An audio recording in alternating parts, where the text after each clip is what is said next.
எனக்கு அன்பான கர்த்தருடைய பிள்ளைகளே, நம்முடைய மாம்சம் கூட சில நேரத்தில் நமக்கு விரோதமா அது இருந்து போர் செய்ய சத்துருவை போல செயல்படும். அல்லேலூயா. காரணம் என்னவென்றால், இந்த மண்ணான மாம்சம் அழிந்து போகும்.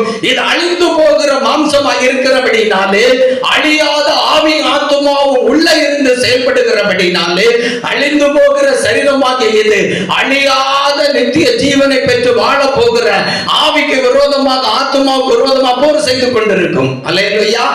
ஆனால் நம்முடைய ஆவியோடு நம்முடைய ஆத்மாவோடு இணைந்து தேவ ஆவியானவர் ஒன்றரை கலந்து வாழுகிறபடினால், அந்த ஆவியானவரே இந்த மாம்சம் இந்த சரீரம் உருவழிந்து அழிந்து போகும் பொழுது அவர் நமக்கு மாம்சமாக மாறி தேவனுடைய சாயலிலே நம்மை உருமாற்றி தேவனுடைய ராஜ்யத்தில் கூட்டி சேர்த்து தேவனோடு நம்மை வாழ வைக்க போகிறபடினாலே, நமக்குள்ள இருக்கிற இந்த ஆவியானவர் இந்த வெளிப்புறமான அழிந்து போகிற மாம்சத்தோடு அவர் யுத்தம் பண்ணி நமக்கு ஜெயம் தந்து அவரே நமக்கு மாம்சமாக மாறுவார். அல்லேலூயா.